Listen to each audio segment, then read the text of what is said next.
하나님 말씀은 성경 제일 먼저 있는 창세기 2장 10절부터 17절까지 봉독합니다.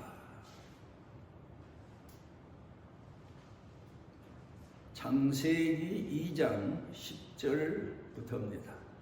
강이 에덴에서 흘러나와 동산을 족시고 거기서부터 갈라져 네 근원이 되었으니 첫째 이름은 비손이라 금이 있는 하윌라 온 땅을 둘렀으며 그 땅에 금은 순금이요 그곳에는 베델리엄과 호마노도 있으며 둘째 강의 이름은 기혼이라 후수 온 땅을 둘렀고 셋째 강의 이름은 히데겔이라 아수르 동쪽으로 흘렀으며 넷째 강은 유브라데더라.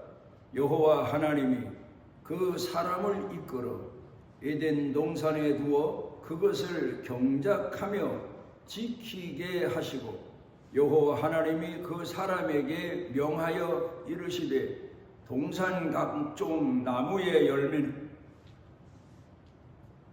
네가 임의로 먹되 선악을 알게 하는 나무의 열매는 먹지 말라. 내가 먹는 날에는 반드시 죽으리라 하시니라. 빛이 있는 곳에 가면 사람마다 그림자가 보여지게 됩니다. 그러니까 우리가 1년을 살면서 사람들이 살아가는 생활의 모습을 보면 몸의 실체를 사는 사람들이 있고 몸의 그림자를 중히 여기며 사는 미련한 사람이 있음을 성경을 통해서 알 수가 있습니다. 성경에서 말씀하는 내용을 놓고 보면 구약은 그림자요 신약은 실체라고 말씀하고 있습니다. 갈라디아서 4장에 보면 사도 바울이 세상 사는 사람들을 딱 둘로 비유해서 말했는데 하나는 혈통을 통해서 낳은 사람들, 핏줄을 통해서 세상에 태어난 사람들, 또 한 종류의 사람들은 하나님의 성령을 통해서 영적으로 거듭나서 영이신 하나님을 알고 그 하나님을 공경하고 그 하나님 말씀대로 사는 사람들, 아브라함의 가정을 비유로 들어서 말하고 있습니다. 아브라함의 가정에는 예를 든다면 두 여인이 있는데 하나는 하갈이라고 하는 여인이 있는데 사라의 몸종이었고 아브라함은 사라가 아들을 낳지 못하자 할 수 없이 기다리고 기다리다 늙고 노쇠해서 하갈이라고 하는 사라 자기 아내의 몸종에게서 이스마엘이라고 하는 아들을 얻습니다. 성경은 그를 가리켜서 혈통을 통해서 육신을 통해서 낳은 자녀, 아들, 그리고 이스라엘 백성들 그렇게 말합니다. 그 다음에 이제 하나님이 기적적으로 성령의 능력을 통해서 어린아이를 낳지 못하도록 단산되어 있는 사라를 권고하셔서 하나님의 능력을 통해서 약속의 아들 이삭을 낳게 하십니다. 성령의 능력을 통해서 하나님이 사라를 치료하셔서 결국 그 아들을 낳게 되는데 그 아들이 약속의 아들이요 성령과 말씀으로 하나님 앞에서 자라나는 자녀요 오늘로 말하면 예수 그리스도의 보혈의 공로로 부르심을 받고 성령으로 거듭난 자녀들의 삶이다. 그걸 비유를 들어서 말하고 있습니다. 구약은 분명 우리가 성경을 보면서 깨닫는 바 그림자입니다. 오늘 성경 본문 말씀 가운데 보게 되면 에덴 동산에 사방으로 흐르는 네 강이 있다고 설명합니다. 그리고 하나님께서는 아담과 하와에게 그 에덴 동산에서 네 강을 따라서 강 주변에 각종 과일 나무가 나게 하셨고, 그 과일을 아담이 아내와 함께 음식으로 식재료로 삼아서 살고, 그리고는 에덴 동산을 지키고, 그리고 에덴 동산을 다스리도록 그렇게 사명을 부여하셨습니다. 그러다가 이제 선악과를 따먹고 결국 그 에덴 동산에서 추방되어서 세상에 나오게 됐는데, 신약 성경으로 가서 보게 되면 기가 막히게도 에덴 동산 중앙에서 사방으로 흐르던 네 강이 예수님께서 이 땅에 오셔서 복음을 전하신 내용을 기록한 성경의 내용이 사복음서입니다. 강이 흐르는 강줄기 따라서 첫 번째 강은 비손이라, 거기는 뭐 금도 있고 갖가지 보석 종류가 그 강줄기를 따라서 주변에 엄청나게 많이 있었던 것 같습니다. 그래서 비손이라는 말은 히브리 말로 쏟아지는 물, 그러니까 아마 산악지대 중심으로 바위와 산이 많은 곳, 금과 그리고 각 보석이 많은 그런 지역으로 흐르는 강이 아니었나. 그 다음에 기혼이라고 했는데 이건 시내입니다. 그러니까 평범하게 흐르는 강.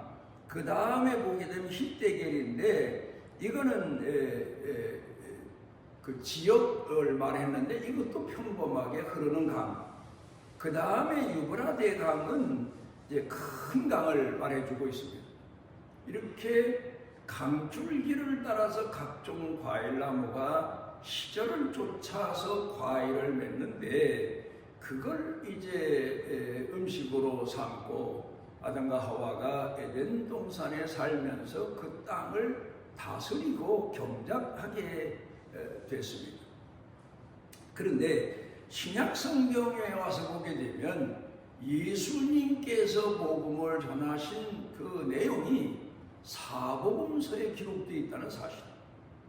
그래서 그 사복음서에 기록되어 있는 그 말씀이 오늘 예수 믿는 사람들에게는 신령한 양식이요, 사람이 떡으로만 살 게 아니라 하나님의 입으로 나오는 모든 말씀으로 살 것이다 하신 것처럼, 예수 믿는 사람들은, 영적으로 부름받은 사람들은, 성령으로 거듭난 사람들은 하나님의 말씀을 먹고 살면서 아담의 에덴 동산에서 각종 나무 실과를 먹고 살았던 것처럼 하나님의 말씀을 먹고 살면서 교회에 모여서, 그러니까 옛날 에덴 동산이 오늘로 말하면, 영적으로 말하면 교회입니다.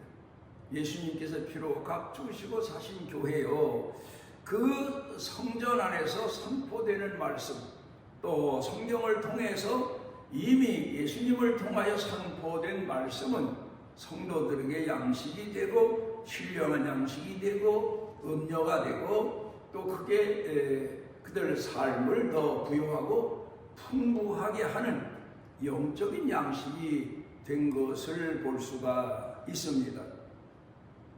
우리가 오늘 물이 없으면 살 수 없는 시대를 문화적인 혜택을 누리면서 살고 있는데, 아마도 아담과 하와는 그 동산을 다스리고 그 동산을 돌보다가 더우면 그 강가에 나가 물도 마셨을 거고 아마 몸도 씻지 않았을까.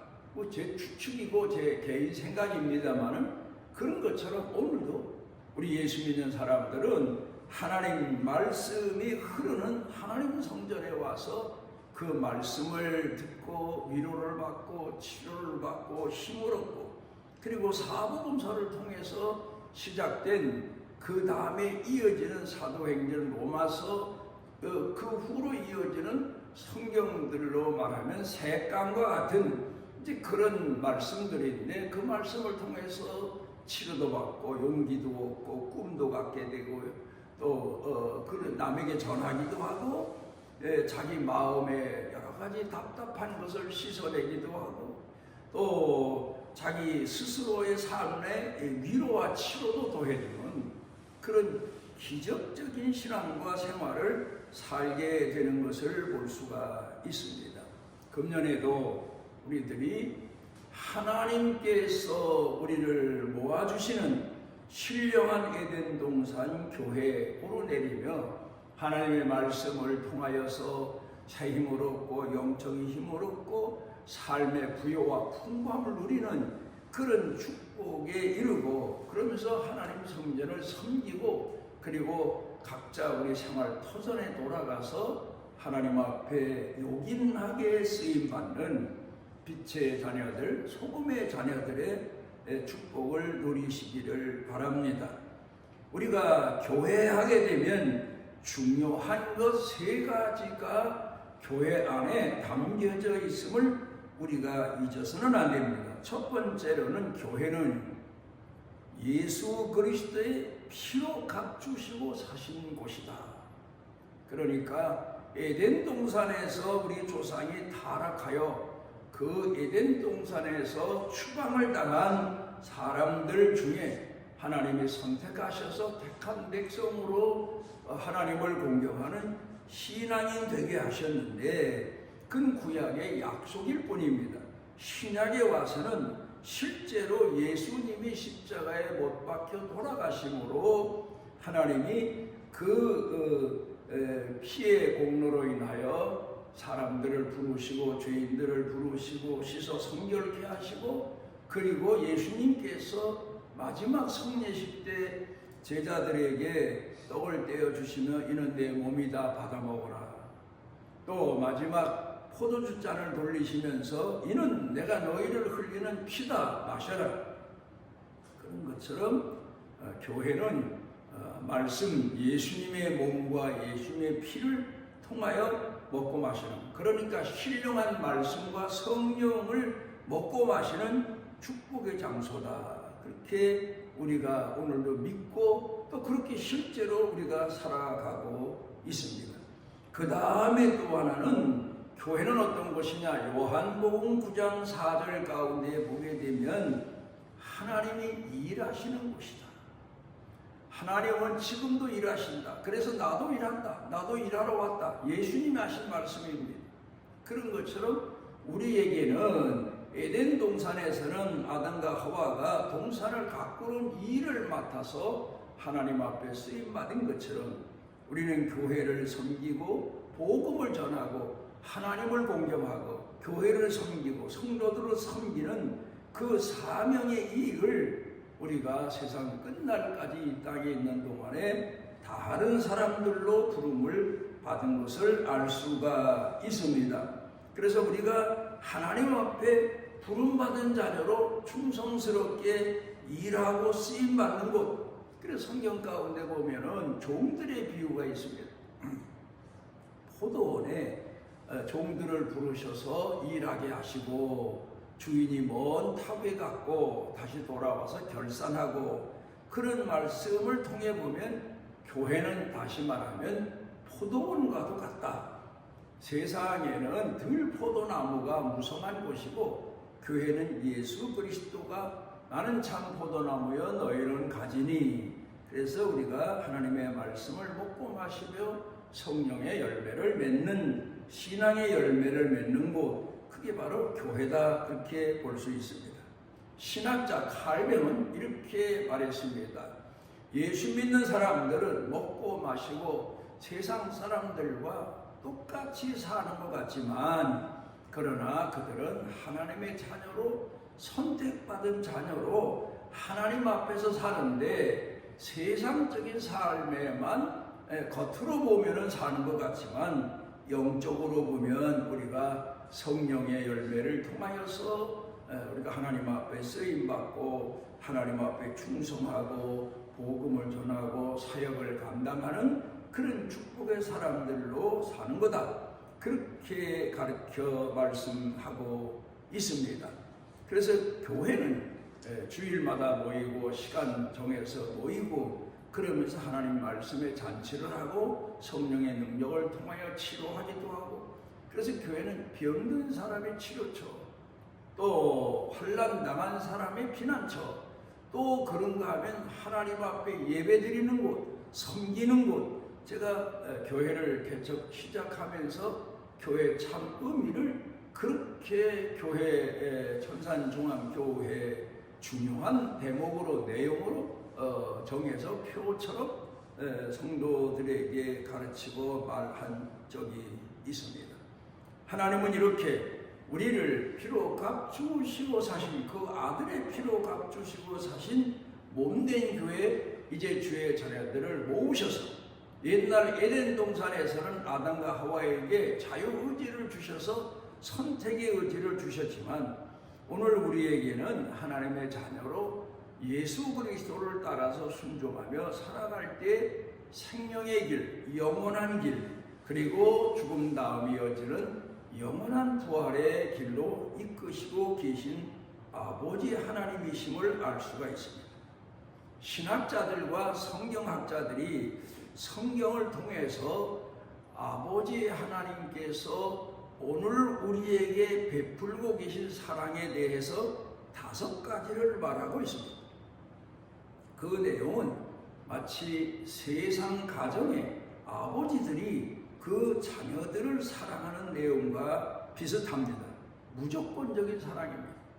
부모는 자녀를 무조건 사랑합니다. 잘나고 못나고가 없습니다. 내 자식이니까 무조건 사랑합니다. 다 사랑합니다. 끝까지 사랑합니다. 두 번째로는 경제적인 사랑입니다. 필요한 것, 물질적인 것 먹고 마시고 사는 것을 제공하는 아버지의 사랑이 있습니다. 그 다음에 경영자의 사랑입니다. 나름대로 자식들의 삶을 계획하고 기도하면서 그 자녀들이 성공적으로 살아가도록 신앙의 길로 세상적인 길에서도 하나님 버리지 않고 살아가도록 이끄는 경영자적인 사랑입니다. 그 다음에 농부형의 사랑, 어부형의 사랑이겠죠. 심고 기르고 가꾸고 돌보고 병들면 감싸고 죄를 지면 대신 물어주고 이런 사랑입니다. 그 다음에 무서운 게 하나 있는데 그게 바로 뭔가 하면 버려진 사랑. 그게 무슨 말인가 하면 방관형의 사랑. 도무지 말을 듣지 않습니다. 따르지도 않습니다. 귀담아 듣지도 않습니다. 그러면 하는 수 없이 내버려 둡니다. 내버려 두는 사람. 그래서 성경에 보면은 화인 맞은 자, 그건 하나님이 이미 버려진 자. 그렇지만 하나님은 그런 자라도 회개하고 돌아오기를 기다리신다. 방관형의 사랑은 기다리심의 사랑이다. 그렇게 성경은 설명하고 있습니다. 성경학자들이 또 한 가지 쓴 게 있는데 5단계의 하나님의 사랑입니다.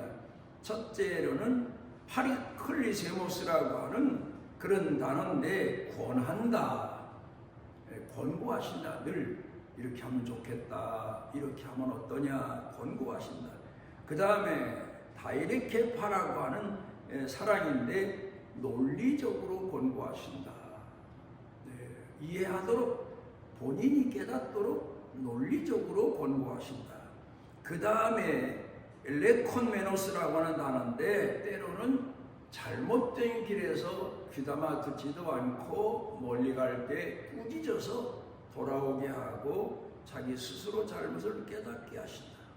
그 다음에는 파이데스나스라고 하는 단어인데 징계도 하신다. 할 수 없이. 그런데 맞는 자식만 아픈 게 아니라 때리는 하나님이 더 아프십니다.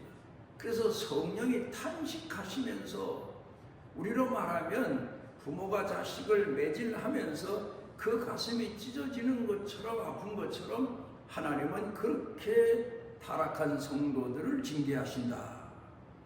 그 다음에 보면은 마스타고라고 하는 단어입니다. 이렇게 저렇게도 안 되면 그의 생애, 삶의 사건을 통해서 깨닫고 돌아오도록, 흥했던 사람이 망하기도 하고 건강한 사람이 병들기도 하고 다 죽어가면서 비로소 하나님의 아버지심을 깨닫고 회개로 돌아온 그런 사람들이 많기 때문에 하나님은 사건 계시를 통해, 전쟁을 통해서, 환난을 통해서, 기근을 통해서, 여러 가지 역경과 고통과 아픔을 통해서 하나님의 아버지심을 깨닫고 돌아오도록 권고하신다.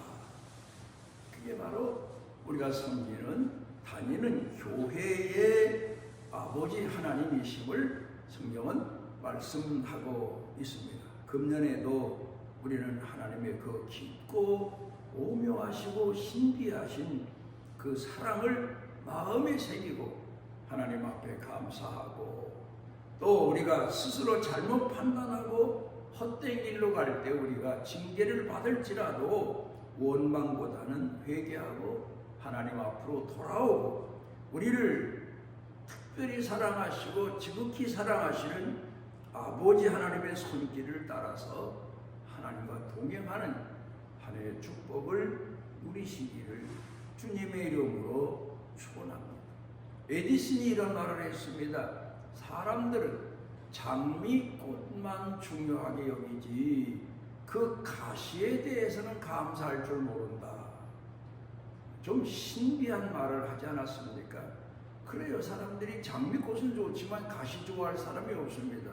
그런데 그 말의 의미는 사람은 세상 살면서 좋은 일에만 감사하고 기뻐할 줄 알지 고통과 아픔에는 깊은 하나님의 사랑과 삶의 지혜와 깨달음이 숨겨져 있는 걸 모르기 때문에 가시에는 감사하지 않는다.